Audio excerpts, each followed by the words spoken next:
تو سب سے پہلی چیز یہ ہے کہ اپنے آپ کو نیگیٹو ریاکشن سے بچانا ہے، منفی رد عمل سے بچانا ہے. یہ نہیں کہنا وائی می، یہ کیوں پریشانی آ گئی، یہ کیوں مصیبت آ گئی، صرف میرے ساتھ ہی ایسا کیوں ہوتا ہے، فلاں پر تو یہ مشکل نہیں آئی، مجھ پر آ گئی ہے. اور اس قسم کی بہت سی باتیں ہم اللہ تعالیٰ سے ناراضگی کی کرنے لگتے ہیں، جبکہ یہ ہمارا حق نہیں. اللہ ہمارا خالق ہے نا، وہی ہمارا مالک ہے، اور مالک اپنی چیز کے ساتھ جو چاہے کرے، اس کا یہ حق ہے، ہم اس کو روک نہیں سکتے. مثلاً آپ اپنے گھر کے مالک ہیں، اپنے کپڑوں کے مالک ہیں، اپنے گھر کے اندر کی چیزوں کے مالک ہیں، لہٰذا آپ کیا کرتے ہیں کہ کبھی کبھی ڈی جنکنگ کرتے ہیں، کچھ چیزیں رکھ لیتے، کچھ اٹھا کے پھینک دیتے ہیں. تو کوئی آپ سے نہیں پوچھتا کہ ہائے وہ اتنی اچھی بوٹل تھی تم نے پھینک کیوں دی، وہ فلاں اتنی اچھی چیز تھی، اتنے اچھے کپڑے تھے تمہارے نکال کیوں دیے. آپ کیا کہتے ہیں، میرے کپڑے میری مرضی، میں رکھوں تو میری مرضی، میں نکال دوں تو میری مرضی. اس سے زیادہ حق اللہ سبحانہ تعالیٰ کا ہے ہمارے بارے میں.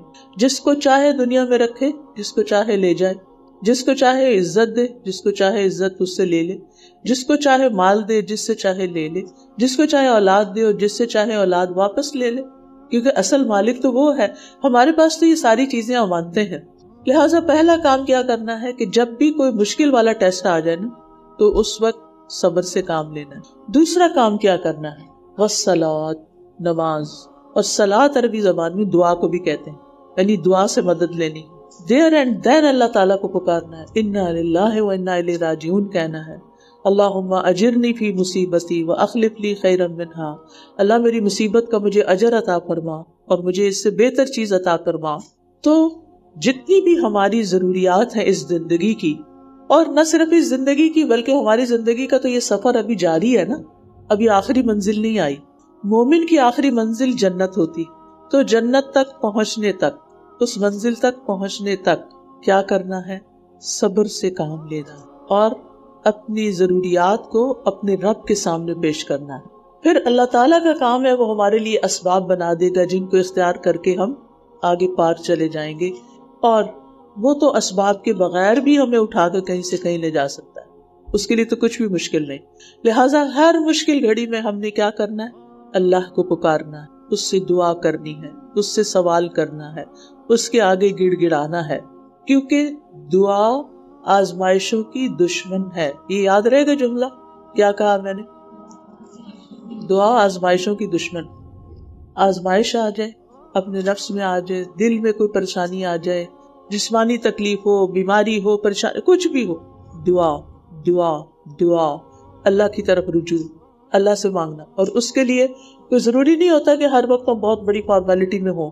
اس کے لیے بس دیر اینڈ دین اللہ یا رب یا رحمان یا رحیم یا کریم یا عزیز یا ذی الجلال والاکرام یا بدیع السماوات والارض یا حی یا قیوم، جو بھی اللہ سبحانہ تعالیٰ کے اچھے اچھے نام ہیں ان سے اس کو پکارنا شروع کر دیں.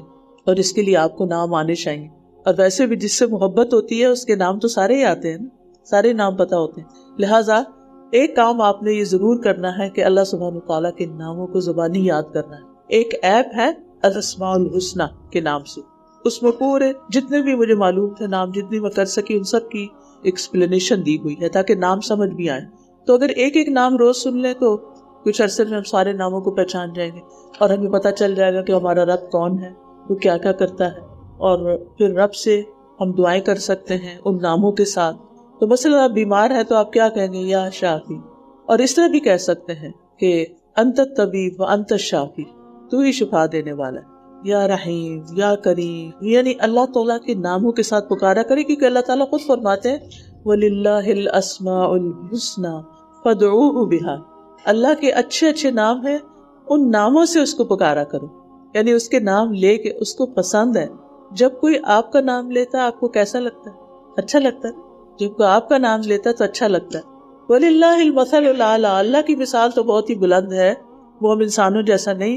لیکن جب کوئی اس کا نام لے کے اس کو پکارتا ہے، یا اللہ کہتا ہے، یا رب کہتا ہے، یا ربی، یا کریم، یا مجیب، یا قریب، تو کیا ہوتا ہے، اللہ تعالیٰ کو بہت اچھا لگتا ہے. اللہ تعالیٰ خوش ہو جاتا ہے کہ یہ بندہ مجھے پکار رہا ہے، کسی اور کو نہیں پکار رہا. کیونکہ کچھ لوگ ذرا تکلیف کہتے ہیں ہائے اماں، ہائے ابا، اماں ابا کو پکارنے لگتے ہیں، یا فلاں اور کچھ لوگ کس کس کو پکارنے لگتے ہیں، یعنی کچھ لوگ پیروں کو پکارنے لگتے ہیں، ولیوں کو پکارنے لگتے ہیں، بزرگوں کو پکارنے لگتے ہیں، اور آپ کو پتہ یہ شرک ہے۔ مشکل گھڑی میں صرف اور صرف اور صرف اللہ سبحانہ تعالیٰ کو ہی پکارنا چاہیے اور اسی سے مدد مانگنی چاہیے، کیونکہ لیس کمثلہ شیء، اس جیسا تو کوئی ہے ہی نہیں۔ جو کام وہ کر سکتا ہے وہ تو کوئی اور کر ہی نہیں سکتا۔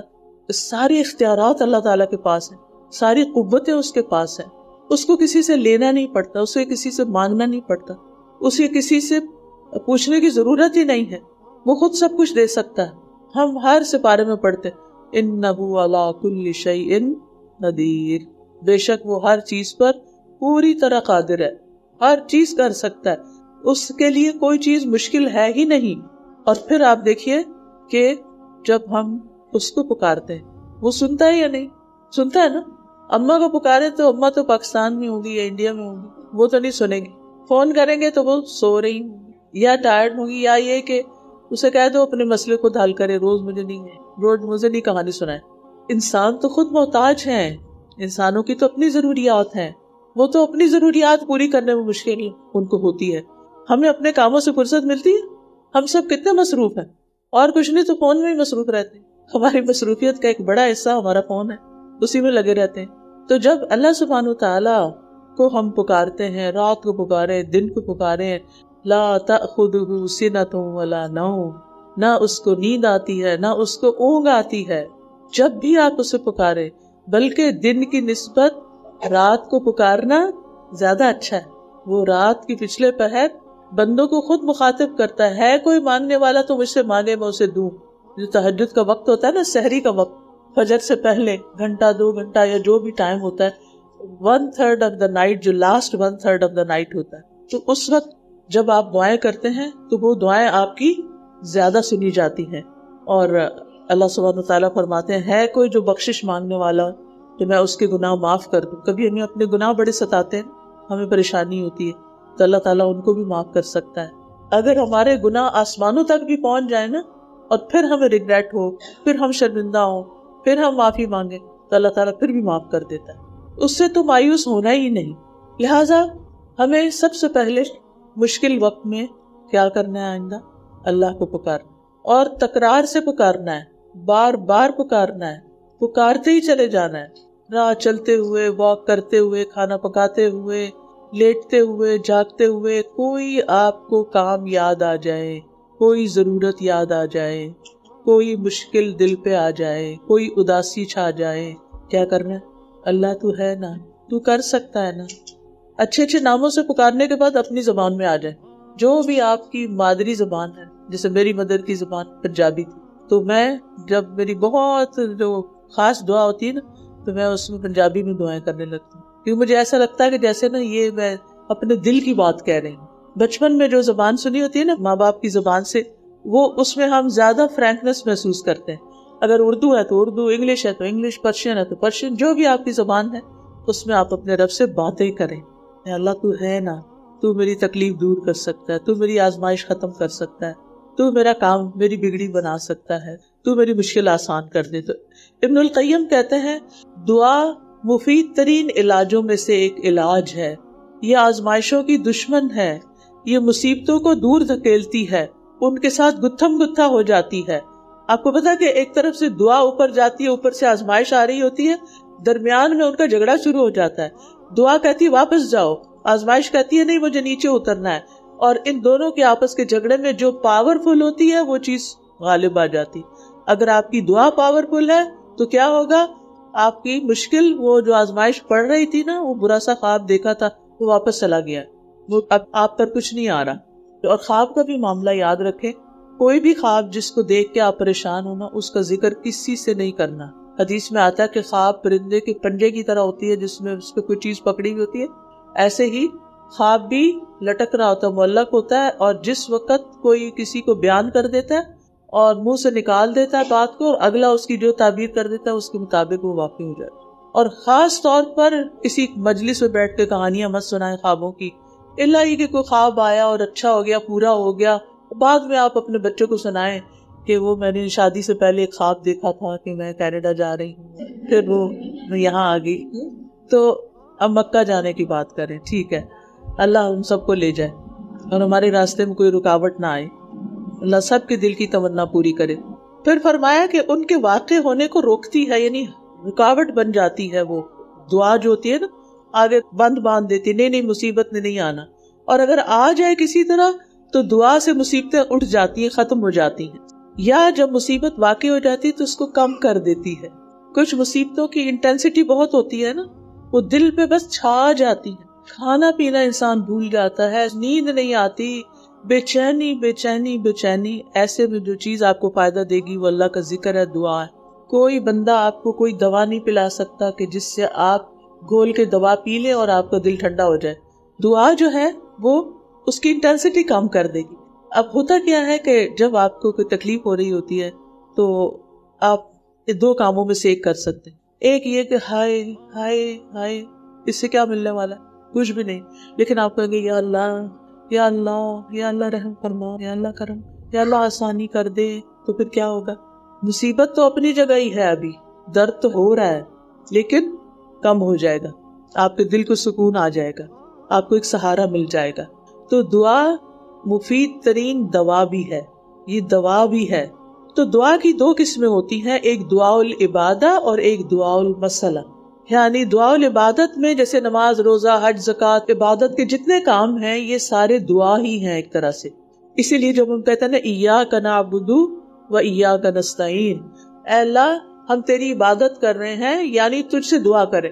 تو ایک ہے وہ دعا جو ہم زبان سے کیا کرتے ہیں، بول کے مانگتے ہیں، اسے دعا المسئلہ کہتے ہیں. اور ایک وہ دعا ہے جو ہم عبادت کی شکل میں بس ہم عبادت کر رہے ہیں اور اس عبادت کی وجہ سے ہمارے مسئلے آسان ہونے لگتے ہیں.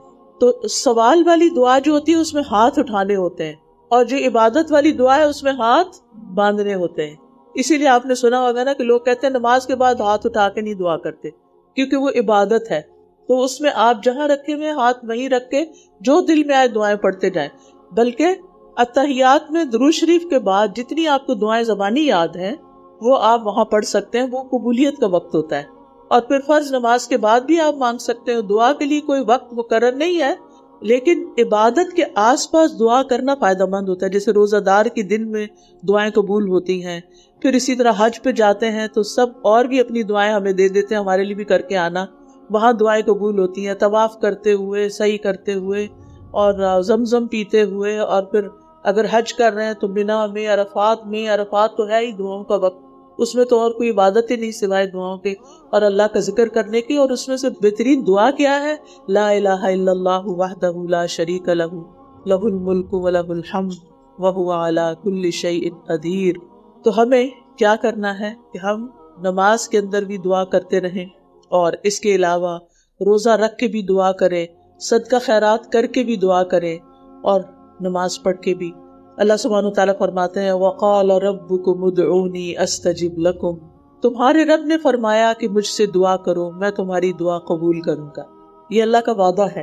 کیا اللہ اپنا وعدہ پورا کرتا ہے نا؟ وہ اپنے وعدے کے خلاف نہیں جاتا. لیکن ہم تو کہتے ہیں اتنے دن سے دعا کر رہے ہیں، ہماری دعا نہیں سنی جا رہی. نہیں، سنی جا چکی ہے. صرف یہ ہے کہ دعاؤں کی قبولیت کے 3 طریقے ہیں. ایک یہ کہ جو آپ مانگ رہے ہیں وہ آپ کو مل جائے. دوسرا یہ کہ وہ تو نہ ملے لیکن اس دعا کی وجہ سے کوئی اور مصیبت ٹل جائے. ٹھیک ہے؟ دوسرا کیا ہے؟ دعا کی وجہ سے یہ چیز تو نہیں ملے جو آپ مانگ رہے ہیں، لیکن کوئی اور مصیبت جو آ رہی تھی وہ ٹل جائے. اب ہم کہتے ہیں ہماری دعا قبول نہیں ہوئی، حالانکہ ہو چکی ہوتی ہے، ہماری مصیبت ٹل چکی ہوتی ہے، وہ ہمیں پتہ نہیں نا، اس لیے ہم بے صبرے ہوتے ہیں کہ ہماری دعا نہیں سنی جا رہی. تیسرا طریقہ کیا ہے کہ اللہ تعالیٰ قیامت کے دن کے لیے جمع کر رہا ہے. جب انسان وہاں جائے گا نا تو انسان کہے گا اے کاش میری دنیا میں کوئی دعا پوری نہ ہوتی، ساری یہیں ملتی، کیونکہ اس کا اتنا بڑا اجر ہوگا، اتنا بڑا اجر کہ انسان خوش ہو جائے گا. تو اس لیے انسان کو دعائیں کرتے رہنا چاہیے. اللہ تعالیٰ فرماتے ہیں وَإِذَا سَأَلَكَ عِبَادِي عَنِّي فَإِنِّي قَرِيبٌ أُجِيبُ دَعْوَةَ الدَّاعِ إِذَا دَعَانِ. اور جب میرے بندے آپ سے میرے بارے میں پوچھیں تو بتا دیجئے کہ میں تو قریب ہوں، میں پکارنے والے کی پکار کا جواب دیتا ہوں جب بھی وہ مجھے پکارے. اور اللہ سبحانہ تعالیٰ ہم سے، ہماری شہرت سے بھی زیادہ ہمارے قریب. اتنا قریب کوئی بھی نہیں ہے، نہ ہمارے ماں باپ، نہ دوست، نہ ہسبینڈ، نہ بچے، کوئی بھی اتنا قریب نہیں جتنا ہمارا رب قریب ہے۔ لیکن افسوس یہ کہ جب تکلیف آتی ہے تو ہم ان کی طرف جلدی جاتے ہیں اور اللہ کی طرف بعد میں آتے ہیں۔ پہلے ہم دوستوں کو فون کر دیتے ہیں، یا بہن بھائیوں کو، یا رشتہ داروں کو، اور پھر کیا ہوتا ہے، پھر وہ ہمیں کہتے ہیں اچھا دیکھو دعا کرو، تو پھر ہم دعا کرنے لگ جاتے ہیں۔ حیرت کی بات ہے نا۔ ہونا کیا چاہیے، ترتیب کیا ہونی چاہیے؟ پہلے کس کو یاد کریں؟ پہلے اللہ کو یاد کریں۔ اللہ کو یاد کرنے سے کیا فائدہ ہوگا؟ ہمارا دل قرار میں آ جائے گا اور ہم سکون میں ہوں گے۔ پھر ہم کسی کو تو ضروری ہو تو بتائیں گے، ورنہ بتائیں گے بھی نہیں، کیونکہ اپنی مصیبتیں کسی کے آگے رکھنا، اپنی تکلیفیں کسی کو سناتے رہنا، اس سے دوسرے خوش ہوتے ہیں یا تکلیف میں آتے ہیں۔ اب آپ کو تو تکلیف ہو ہی رہی ہے، چار اور بھی آپ کے ساتھ تکلیف میں آ گئے جب آپ ان کو کہانی سنانے لگ جاتے ہیں۔ اور کیا ہوتا ہے جب دوسروں کو بتاتے ہیں؟ اور کیا ہوتا ہے یہ بتائیے، اپنے تجربے سے بتائیے۔ کتنی اچھی بات انہوں نے کی کہ سن کے، کیونکہ ہو سکتا ہے کوئی آپ کا حاسد ہی ہو اندر سے، وہ کہ شکر ہے اس کو مصیبت آئی، نہیں سچ کہہ رہی ہوں، اور پھر چلے جائیں گے اور یہ کہہ رہی ہے کہ چار اور لوگوں کو سنائیں گے جا کے۔ آپ بالکل صحیح کہہ رہی ہیں۔ پھر بعضوں کی شرمندگی ہوتی ہے، جب میاں بیوی کی لڑائی ہوگی مثلا، جا کے آپ نے اماں کو بتا دیا، اچھا میاں بیوی تو صلح ہوگی شام کو، اماں بیٹھی پریشان ہے، اور پھر بعض اوقات یہ ہوتا ہے کہ وہ آپ کے ہسبینڈ کے ساتھ ناراض ہونا شروع ہو جاتی، ان کے دل سے ان کی عزت ختم ہو جاتی۔ ہسبینڈ کو جب پتا چلتا ہے کہ ماں نے یہ کہا ہے تو وہ بیوی پہ اور غصہ کرتا ہے۔ اب کیا، وہ ایک چکر چل پڑتا ہے، اور مسئلہ اتنا سا تھا وہ رائی کا پہاڑ بن گیا۔ حدیث میں آتا ہے من سمت نجات، جو چپ رہا نجات پا گیا۔ تھوڑی دیر تکلیف ہوتی ہے لیکن پھر اس کے بعد کوئی تکلیف رہتی نہیں ہے، آہستہ آہستہ آہستہ اس کی انٹینسٹی کم ہو جاتی۔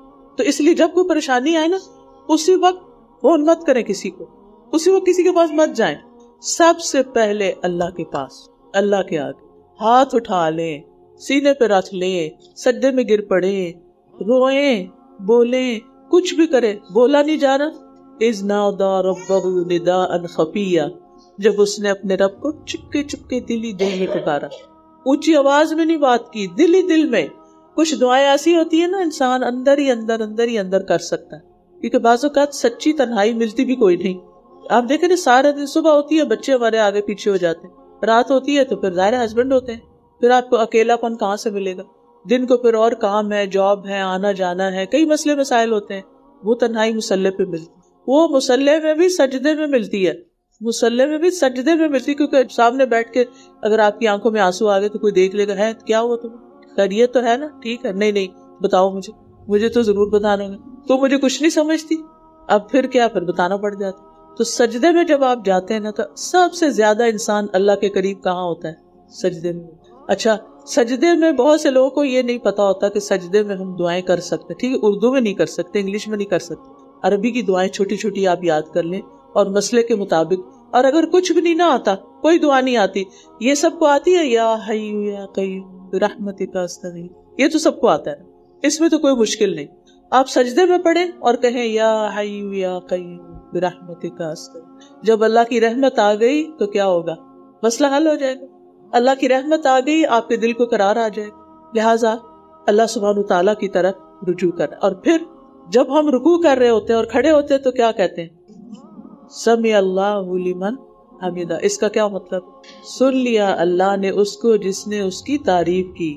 بعض اوقات ہم دعا میں صرف اللہ کی تعریف ہی کر رہے ہوتے، تعریف تعریف تعریف، بس تعریف ہی ہو رہی ہوتی۔ جیسے حج کی دعاؤں میں سے، عرفہ کے دن کی دعاؤں میں سے سب سے اچھی دعا جو سارے پیغمبروں نے کی وہ ہے لا الہ الا اللہ وحدہ لا شریک لہ لہ الملک و لہ الحمد وہو علی کل شیء قدیر۔ کیا مطلب ہے اس کا؟ لا الہ الا اللہ وحدہ، اللہ کے سوا کوئی معبود نہیں، وہ اکیلا، لا شریک لہ، اس کا کوئی شریک نہیں، لہ الملک، ساری بادشاہت اسی کے، وَلَهُ الْحَمْدُ، ساری تعریف بھی اسی کی ہے، وَهُوَ عَلَىٰ كُلِّ شَيْءٍ قَدِيرٌ، اور وہ ہر چیز پہ قادر۔ بس یہ جو آپ نے کہہ دیا نا اللہ ہر چیز پہ قادر، آپ کی ساری دعائیں اس میں آ گئی کہ اللہ تو سب کچھ کر سکتا ہے، تو سب کچھ دے سکتا ہے۔ تو کبھی کبھی صرف لا الہ الا اللہ پڑھنا غم دور کر دیتا ہے۔ غم کا بوجھ آئے نا دل پہ تو کثرت سے کریں لا الہ الا اللہ، لا الہ لا الہ الا اللہ، لا الہ، یا پھر لا الہ الا انت سبحانک انی کنت من۔ قرآن مجید میں اللہ تعالیٰ کا وعدہ ہے کہ فنجیناہ من الغم وکذالک ننجی المؤمنین، ہم نے اس کو یعنی یونس علیہ السلام کو غم سے نجات دی کیونکہ وہ مچھلی کے پیٹ میں چلے گئے تھے، تو وہاں سے نکال کے ان کو سایہ دیا، ان کو کھانے کو دیا، ان کی ساری ضرورت پوری کی، ان کو اپنی قوم میں واپس بھیجا، ان کو معاف کر دیا۔ فرمایا اسی طرح ہم مومنوں کو نجات دیتے ہیں۔ تو اس لیے کبھی لا الہ الا اللہ اور کبھی اس سے آگے غم کی شدت ہے لا الہ الا انت سبحانک انی کنت من الظالمین، اللہ تو پاک ہے، میں ظالم ہوں، میں نے اپنے حق میں ظلم کیا، میں نے گناہ کیے، یہ میرے اپنے گناہ ہیں جو میرے سامنے آ گئے۔ ایک بزرگ تھے تو اللہ نے ان کو بہت کچھ دیا ہوا تھا، تو ایسا ہوا زندگی میں غریب ہو گئے وہ بھی، یعنی ان کا سارا کچھ چلا گیا، غریب ہو گئے۔ کسی نے ان سے پوچھا کہ آپ کے ساتھ یہ کیوں ہو گیا، آپ کے پاس تو سب کچھ تھا تو یہ سب چلا کیوں گیا؟ تو وہ کہتے ہیں کہ میں نے 40 سال پہلے کسی کو غریبی کا تانا دیا تھا، او غریب، تو وہ میرا گناہ آج میرے سامنے آ گیا۔ میں نے کسی کو غربت کا تانا دیا تھا، آج وہ تانا میرے سامنے آ گیا۔ تو بعض اوقات انسان کا کوئی گناہ ہوتا ہے جو اس کے سامنے آ جاتا ہے، وہ کسی کے ساتھ زیادتی کرتا ہے تو وہ چیز کوئی اور اس کے ساتھ کر جاتا ہے۔ آپ آزما کے دیکھ لیجئے، آپ کسی کی بے عزتی کریں، کرنا نہیں، لیکن مراد اس سے یہ ہے کہ جب انسان کو ایسا کرتا ہے تو کوئی اور ہمارے اوپر مسلط ہو جاتا ہے، کوئی ہمارے ساتھ سخت سخت باتیں کرنے لگتا ہے، انسان کہتا ہے اس کو کیا ہوا، یہ تو اتنا پولائٹ ہے، اتنا اچھا ہے، آج میرے ساتھ اس کا کیوں موڈ آف ہو گیا؟ تو اللہ تعالیٰ نے نا ایک میکینزم رکھا ہوا ہے کہ اگر انسان برا کرتا ہے نا تو اس کا نتیجہ برا نکلنا ہوتا ہے، الا یہ کہ توبہ کر لے، معافی مانگ لے اور اس کی جگہ کوئی اچھائی کر لے، اور اگر وہ اچھا کرتا ہے نا تو اس کا بھی نتیجہ آنا ہوتا ہے۔ کر بھلا ہو بھلا، آپ اچھا کریں گے آپ کے ساتھ اچھا ہوگا، آپ کسی کو رسپیکٹ دیں گے آپ کو کیا ملے گا؟ رسپیکٹ ملے گی۔ آپ کسی کو محبت دیں گے آپ کو کیا ملے گا؟ محبت ملے گی۔ ضروری نہیں کہ ایک دفعہ کسی کو کہنا آئی لو یو کہہ کے تو آپ کو جواب میں مل، اور کچھ لوگوں کے ساتھ ذرا زیادہ ٹائم لگانا پڑتا ہے، ٹھیک ہے نا؟ تو بہرحال ہمیں اس کی بھی دعا کرنی چاہیے کہ یا اللہ میں ایسی دعاؤں سے پناہ مانگتی ہوں کہ جو سنی نہ جائیں۔ اللہم انی اعوذ بک من دعاء لا یسمع۔ اب دعا مانگنے کا طریقہ کیا ہے؟ کچھ تو میں نے بتا دی کہ دیر اینڈ دین جہاں جہاں ضرورت پڑے مانگتے جائیں، اپنی زبان میں مانگے، عربی میں مانگے، انگلش میں مانگے، کوئی بات نہیں، ایز لانگ ایز آپ کا ایک کنیکشن ہے اللہ سبحانہ وتعالیٰ کے ساتھ۔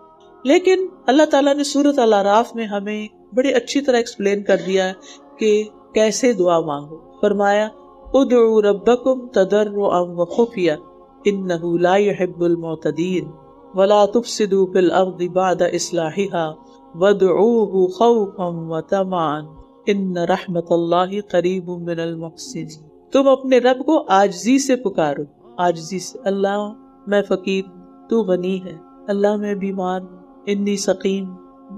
حضرت ایوب علیہ السلام نے کیسے کہا تھا انی مسنی الضر وانت ارحم الراحمین۔ پیغمبروں کی دعائیں جو سورۃ الانبیاء میں آتی ہیں نا بڑی خوبصورت۔ تو ادعوا ربکم تضرع ہوتا ہے گڑ گڑا کے، عاجزی کے ساتھ، آہوزاری بھی، وہ خفیہ، چپکے چپکے، یعنی کبھی ایک طریقہ کبھی دوسرا۔ انہ لا يحب المعتدین، بے شک وہ حد سے تجاوز کرنے والوں کو پسند نہیں کرتا۔ حد سے بڑھنا کیا؟ چیخنا چلانا، یا اللہ تو کہاں ہے، یا ایسے شور مچا کے، ایسے نہیں کرنا، ادب ہونا چاہیے۔ یا اللہ، یا رب، یا رحیم، یا کریم، یا ذل جلال والاکرام، اے میرے پیارے اللہ، اے میرے مالک، اے میرے خالق، اے میرے رازق، اے مجھے شفا دینے والے، تو مجھے شفا عطا کر۔ یعنی جیسے راز و نیاز کرتے ہیں، جیسے دل سے کوئی چیز طلب کرتے ہیں، اس طرح دعا کریں۔ پھر فرمایا اور تم زمین میں اس کی اصلاح کے بعد فساد نہ کرو اور اسے خوف اور امید سے پکارو۔ دعا کر کے دل میں خوف آنا چاہیے، پتہ نہیں میری دعا قبول ہوئی کہ نہیں، اور کبھی امید کہ میرا رب تو سننے والا ہے، وہ ضرور دے گا مجھے یقین ہے وہ مجھے عطا کرے گا۔ یا اللہ تیرے سوا میرا کوئی نہیں، میں تیرے ہی در پہ آیا ہوں، مجھے تجھی سے لینا ہے، مجھے نہیں پتا، میں تو آپ ہی کو جانتی ہوں، آپ ہی میری مشکل آسان کریں، آپ میرا ہی مسئلہ حل کر دیں۔ چاہے اگر بچے کی شادی نہیں ہو رہی تو شادی کی دعا، اگر بیماری ہے تو شفا کی دعا، اگر شادی ہوگی اور بچے نہیں تو بچوں کی دعا، اگر بچے ہو گئے اور بیٹا ہوگا تو بیٹی نہیں تو بیٹی کی، اور بیٹی ہوگی تو بیٹے کی، یعنی جو بھی ہمارے مسئلے، ہمارا غم کھائے رہتے ہیں نا، اکثر لوگوں کو دنیا کے غم ہی بڑے غم لگتے ہیں، لیکن جو عقل مند لوگ ہوتے ہیں نا وہ آخرت کو اپنا عام بناتے ہیں. یہ تو گزر گئی جیسی بھی گزرنی تھی اور گزر جائے گی باقی بھی جو رہ گئی. اصل مسئلہ کہاں ہے؟ آخرت. اگر ہماری وہاں پکڑ ہو گئی کون چھڑائے گا؟ کون کام آئے گا؟ تو وہاں ہماری کمی نہیں ہونی چاہیے. ہماری نمازیں پوری ہونی چاہیے, وقت پر ہونی چاہیے, ترجیح یعنی پرائرٹی کے اوپر ہونی چاہیے. ہمارے روزے پورے ہونے چاہیے. کچھ لوگ کیا کرتے ہیں پیریڈز میں روزے چھوڑ دیتے ہیں اور بعد میں کبھی رکھتے ہی نہیں. ان کے تو 20 روزے اکٹھے ہو جاتے ہیں. ان کو بھی پورا کرنا ہے, ان کی قضا رکھنی شروع کریں. گنتی کر لیں کس ایئر میں آپ بالغ ہوئے تھے اور ایوریج آپ کتنے روزے سالانہ چھوڑتے تھے, اور اب اس کی کفارہ شروع کریں. جو بزرگ ہو گئے ہیں وہ فدیہ دے دیں, اور جتنے رکھ سکتے ہیں. ویسے بزرگی کچھ نہیں کہتی روزہ رکھنے کو. میری والدہ جو ہے وہ 78 سال کی ہو کر فوت ہوئی تھی, اور جس مہینے میں وہ فوت ہوئی تھی اس کے بھی انہوں نے ہر منڈے تھرسڈے روزہ رکھتی تھی اور پھر مہینے کے 3 روزے رکھتی. اس مہینے انہوں نے 4 رکھ لی کیونکہ ایک غلط فہمی میں پہلے ہی رکھ لیا, اس فکر میں کہ کہیں ڈیٹ گزر. ان کو یاد نہیں تھا آج کون سی ڈیٹ ہے, 13 ہے یا 12 ہے, تو 12 کو بھی رکھ لیا. اور سخت گرمی میں بھی رکھ لیتی تھی. بڑھاپا روزے کے رستے میں حائل نہیں ہے, اس صرف ہمارا خوف ہوتا ہے. ٹھیک ہے آپ بیمار ہیں, آپ کو دوائی لینے کی ضرورت ہے, آپ کے اور کئی مسائل ہیں, آپ روزہ نہیں رکھ سکتے, وہ تو الگ بات ہے. لیکن جو قضا ہے وہ رکھ لیجیے. اسی طرح اگر اللہ نے مال دیا نا, پہلی فرصت میں حج کریں, کیونکہ جب آپ مالدار ہو جاتے ہیں تو آپ پہ حج فرض ہو جاتا ہے. ہم سمجھتے ہیں ابھی تو ہم ینگ ہیں. نہیں, ینگ بچے جو خود کماتے ہیں انہوں نے اپنے یونیورسٹی کے ڈیٹس سارے ختم کر دیے ہیں اللہ کے فضل سے. اب کیا کریں؟ اگر آپ کے پاس پیسے جمع ہو گئے, شادی کا انتظار نہ کریں, امی ابو کے ساتھ چلے جائیں, بھائی کے ساتھ چلے جائیں اور اپنا حج کا فریضہ ادا کر لیں. جیسے بھی مہنگا ہوتا جا رہا ہے, پھر اور بھی مہنگا ہو جائے گا. پچھلے چند سالوں میں سے کتنا فرق پڑ گیا, تو اس لیے اپنا فریضہ ادا کر لیں. اسی طرح اگر آپ کے پاس گولڈ ہے, زکوٰۃ دینے والی ہے, تو جس ہجری کیلنڈر کے مہینے میں آپ کو گولڈ شادی کے دن ملا تھا, اس ڈیٹ کو نوٹ کر کے 1 سال کے بعد جتنا بھی گولڈ مزید ہو گیا یا کم ہو گیا, اگر وہ 7.5 تولے سونا ہے تو اس پر زکوٰۃ دیں, ورنہ زکوٰۃ نہ دینے بھی بہت کبیرہ گناہ ہے اور پھر دعاؤں کی قبولیت میں رکاوٹ ہو جاتی. بعض لوگ کہتے ہیں نا ہم دعا بھی کرتے ہمارے مسئلے حل نہیں ہوتے. وہ ضرور یہ سوچا کریں کہ کہیں ہم اللہ کے حق میں یا بندوں کے حق میں کوئی کوتاہی تو نہیں کر رہے, کیونکہ اللہ سبحانہ و تعالیٰ پھر ہمیں مشکل میں ڈالتا ہے تاکہ ہم غور کرنا شروع کریں, سوچنا شروع کریں کہ کہیں ہم نے کوئی کوتاہی کی ہو تو ہم اس کا ازالہ کر لیں. جب انسان میں تکلیف آتی ہے نا تو وہ اپنے گناہوں کا ضرور سوچتا ہے, خوشی میں نہیں سوچتے ہم زیادہ. اس وقت ہم اچھی باتیں پھر سوچنے لگتے ہیں. پیسے آ گئے, آپ فلاں جگہ ہالیڈے پہ جائیں گے, فلاں کام کریں گے, فلاں ویکیشنز پہ جائیں گے, وہ ہٹ بک کرا لیتے ہیں, وہاں پارک پہ چلے جاتے ہیں. پھر ہم پکنکس کے شوق میں آ جاتے ہیں. پھر ہم زکوٰۃ وغیرہ کے بارے میں کم ہی سوچتے ہیں کہ وہ بھی فریضہ ہے. اور بعض لوگ تو کیا کرتے ہیں کہ اگر ان کو اللہ کے فضل سے زیادہ مل جائے تو وہ کہتے ہیں یہ اس کا, یہ فلاں بچے کا, یہ فلاں کا, یہ فلاں کا, اور زکوٰۃ سے فارغ. نہیں, ایسے نہیں کر سکتے. ایز لانگ ایز وہ آپ کی پوزیشن میں ہے, آپ اس کے مالک بنے ہوئے ہیں. بچے اپنی مرضی نہیں کر سکتے, کرنی بھی نہیں چاہیے انہیں. تو اس صورت میں کیا ہے کہ زکوٰۃ دینی ہوگی, کیونکہ ابھی وہ مال آپ کی کسٹڈی میں ہے. ٹھیک ہے. اسی طرح ہم بعض اوقات یہ سارے 5 فریضے پورے کر لیتے ہیں, کوئی کمی نہیں, زکوٰۃ بھی ہے, حج بھی ہے, صدقہ خیرات بھی, سارا کچھ ہو رہا ہے, لیکن بندوں کے حقوق نہیں دیتے. ماں باپ ترستے رہتے ہیں شکل دیکھنے کو, ان سے بات نہیں کرتے.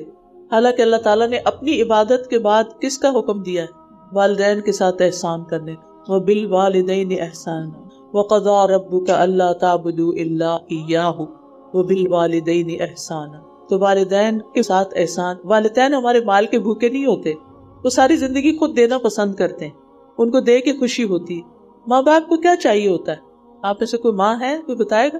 تابعداری, کہ بچے بات مانے, اور توجہ اٹینشن چاہتے ہیں. اور جو ماں باپ بڑے ہوتے جاتے ہیں وہ بچے بنتے جاتے ہیں.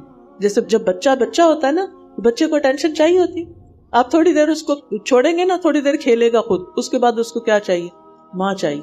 سارا کچھ چھوڑ کے آپ سے آ کے لپٹ جائے گا. آپ نماز پڑھ رہی ہیں, آپ قرآن پڑھ رہی ہیں, آپ کھانا پکا رہی ہیں, آپ گھر صاف, کچھ اس نے آپ کی ٹانگوں سے لپٹ جانا ہے, کیونکہ اس کو ماں چاہیے, توجہ چاہیے. سیم سائیکل پھر پلٹتا ہے. جب ماں باپ بڑے ہوتے ہیں, بوڑھے ہونے لگتے ہیں, بچے بن جاتے ہیں. اب ان کو کیا چاہیے؟ توجہ چاہیے. وہ آپ سے بات کرنا چاہتے ہیں, وہ آپ کی شکل دیکھنا چاہتے ہیں, وہ آپ سے کوئی اچھے بول سننا چاہتے ہیں, تو اس سے محروم نہ کریں. اور جب وہ دنیا سے چلے جائیں تو پھر والدین سے احسان کیا ہوگا؟ دعائیں. تو کیا صرف مرنے کے بعد ان کے لیے دعائیں کرنی چاہیے؟ زندگی میں بھی کریں ان کے لیے. اللہ ان کو صحت دے, اللہ ان کو ہمت دے کہ وہ نیکیوں میں, یا ان کے جو مسئلے مسائل ہوتے ہیں, ماں باپ کی پریشانیاں تمہیں پتہ ہی ہوتی ہیں نا, ان کے لیے بھی دعائیں کریں. یہ بہت بڑی نیکی ہوگی. اور کیا کرنا ہے والدین کے لیے؟ ان کے لیے صدقہ جاریہ بنے, نیکی کے اچھے اچھے کام کریں, علم حاصل کریں, علم سیکھے سکھائیں, بچوں کی تعلیم کو سپانسر کرے, جو بچے ڈیٹ میں گھرے ہوئے ہیں ان کو ہیلپ کرے, جو بچے یونیورسٹی جانا چاہتے ہیں اور لائق قابل ہیں لیکن آپ کو پتا ہے کہ آپ کی بہن کا بچہ اس لیے نہیں جا پا رہا کیونکہ اس کے پاس فیس نہیں ہے اور اس کے لیے مشکل ہے, وہ سود پہ قرض لینا نہیں چاہتا, تو کیا کرے؟ کسی نہ کسی طرح ان کی ہیلپ کریں. اسی طرح بیک ہوم جو آپ کے بہن بھائیوں کے بچے ہیں, رشتہ داروں میں ہیں, یا اور کوئی آپ کو اعلان کر دیتا ہے, یا یہ کہ جو بچے دین پڑھ رہے ہوتے ہیں ان کے لیے زیادہ مشکلات ہو جاتی ہیں. جو دنیا کی تعلیم کرتے ہیں وہ تو اپنے بیچ میں سیمسٹر آف کر کے اپنے لیے فیس جمع کر کے پھر جاب کر کے پھر دوبارہ پڑھائی شروع کر دیتے ہیں, لیکن جو دین کی تعلیم حاصل کر رہے ہوتے ہیں انہیں تو فوراً کوئی جاب نہیں مل رہی ہوتی نا. تو اگر یہ ہمارے امام اور ہمارے اسکالرز دین کی تعلیم حاصل نہ کریں تو پھر ہمارے جنازے کون پڑھائے گا, نکاح کون پڑھائے گا, نمازیں کون پڑھائے گا, تراویحیں کون پڑھائے گا؟ تو پہلا حق بنتا ہے کہ ہم ان کی بھی کیئر کریں. ٹھیک ہے. بہرحال پھر اس کے بعد رشتہ داروں سے احسان, نیبر سے, جس سے بھی ملے. تو اس میں آپ دیکھیے اللہ تعالیٰ فرماتے ہیں وَلَا تُفْسِدُوا فِي الْأَرْضِ بَعْدَ إِصْلَاحِهَا, زمین میں اس کی اصلاح کے بعد فساد نہ کرو. وَادْعُوهُ خَوْفًا وَطَمَعًا, خوف اور امید سے پکارو. اور اللہ تعالیٰ نے کلو دے دیا کہ دعا کیسے قبول ہوگی. إِنَّ رَحْمَتَ اللَّهِ قَرِيبٌ مِّنَ الْمُحْسِنِينَ, جو محسن ہوتے ہیں نا, جو دوسروں کے ساتھ احسان کا برتاؤ کرتے ہیں, جو نیکیاں کرتے ہیں, اللہ کی رحمت ان پہ جلدی آتی ہے. لہٰذا جب دعا کریں ساتھ صدقہ کریں. جیسے آپ دوا لینے لگتے ہیں نا, پہلے صدقہ ڈال دیں پھر دوا لیں, اس سے کیا ہوگا؟ دوائی جلدی اثر کرے گی. تجربہ کر کے دیکھیں. اسی طرح آپ کو بچہ نہیں کھاتا, آپ کسی کے بچے کو کھلائیں. آپ کو کوئی تکلیف ہو رہی ہے, آپ کسی کی مدد کریں, تو انشاءاللہ اس سے آپ کے مسائل حل ہونا شروع ہو جائیں گے. پھر آپ دیکھیے کہ بعض دعائیں ہم امید سے مانگتے ہیں, بعض ہم خوف سے بھی مانگتے ہیں. اللہ تعالیٰ کو ہماری دعا کی ضرورت نہیں, لیکن اللہ تعالیٰ کو دعا کرنے والے لوگ پسند ہیں, اور جو دعا نہیں کرتے اللہ تعالیٰ ان سے ناراض ہوتے ہیں کہ یہ مانگتے کیوں نہیں. اور پھر اللہ تعالیٰ کے نزدیک دعا سے بڑھ کر کوئی چیز عزت والی نہیں. لیس شیء اکرم علی اللہ من الدعاء, اللہ کے ہاں دعا سے بڑھ کر کوئی چیز عزت والی نہیں. جب آپ بندوں سے مانگتے ہیں, ان کے آگے ہاتھ پھیلاتے ہیں, تو کیا ہوتا ہے؟ شرمندگی ہوتی ہے, ذلت محسوس ہوتی ہے. وہ دے یا نہ دے, باتیں بنائیں, دے کے ذلیل کریں, کچھ بھی ہو سکتا ہے نا, کرتے ہیں نا لوگ. اللہ تعالیٰ سے نہ مانگے تو ناراض ہوتا ہے, اللہ تعالیٰ کے آگے ہاتھ پھیلائے. ان اللہ حی کریم, اللہ بڑی حیا والا ہے, بڑا کرم فرمانے والا ہے. وہ جب بندہ اپنے ہاتھ اٹھا کے دعا کرتا ہے تو اللہ تعالیٰ کو شرم آتی ہے کہ اس کے ہاتھ خالی جائیں. وہ قبول کرتا ہے, وہ سنتا ہے. تو اس لیے اللہ سے مانگتے رہنا ہے. حدیث میں آتا ہے من لم یسأل اللہ یغضب علیہ, جو اللہ سے مانگتا نہیں اللہ اس سے ناراض ہوتا ہے. اچھا, کچھ لوگوں کی یہ حجت ہوتی ہے, اللہ کو پتا تو ہے نا مجھے کیا چاہیے, پھر میں کیوں مانگوں. نہیں, یہ ایکشن کہ اللہ سے مانگنا یہ اللہ کو پسند ہے, اسی لیے دعا کو عبادت قرار دیا گیا ہے. کیونکہ اللہ تعالیٰ ان لوگوں سے محبت کرتے ہیں جو اس سے دعا کرتے ہیں, جو اللہ تعالیٰ کو اپنا بڑا مان لیتے ہیں. کیونکہ آپ مانگتے اسی سے نا جس کو آپ بڑا سمجھتے ہیں, جس سے آپ کو توقع ہوتی ہے کہ وہ آپ کو کچھ دے گا. بخیل سے تو نہیں مانگتے نا. پھر اسی طرح دعا نہ کرنے تکبر کی علامت ہے. قرآن مجید میں آتا ہے ان الذین یستکبرون عن عبادتی, بعض کہتے ہیں اس سے مراد دعا ہے کہ جو لوگ اللہ کی عبادت یعنی دعا سے تکبر کرتے ہیں کہ نہیں مجھے نہیں مانگنا اللہ سے, میں بہت مانگ چکا ہوں, میری نہیں سنی جاتی. کچھ لوگ اس طرح بھی ناراض ہوئے بیٹھے ہوتے ہیں اللہ سے, نعوذ باللہ, ہونا نہیں چاہیے. ایسے لوگ کی سزا بھی بڑی سخت ہے, سیدخلون جہنم داخرین, اللہ ان کو ذلیل کر کے جہنم میں ڈالے گا. تو اس لیے ہمیں کیا کرنا چاہیے؟ دعا کرتے رہنا چاہیے. اور اس میں اگر ہم چاہتے ہیں کہ دعائیں قبول ہوں تو جو ان کے شروط اور آداب ہیں ان کو سیکھ لیں. ابن قیم اپنی کتاب میں دعا کا ایک خوبصورت نچوڑ پیش کرتے ہیں. وہ کہتے ہیں وہ کون سی اہم چیزیں ہیں جو کسی انسان کو دعا کرتے ہوئے معلوم ہونی چاہیے, تو انہوں نے ان کو 1 2 3 کر کے ساری لکھ دی ہیں. دعا کی قبولیت کے 14 اسباب وہ بتاتے. پہلا نقطہ دل کا حاضر ہونا, کیونکہ اللہ تعالیٰ غافل دل کی دعا نہیں سنتے. تو دعا میں دل کو حاضر کرنے کے لیے 2 اہم کام کرنے ہوتے ہیں. ایک ہے ڈسٹریکشن سے بچنا. اسی لیے میں کہہ رہی ہوں نا، سجدہ میں چلے جا کچھ بھی نظر نہیں آئے گا.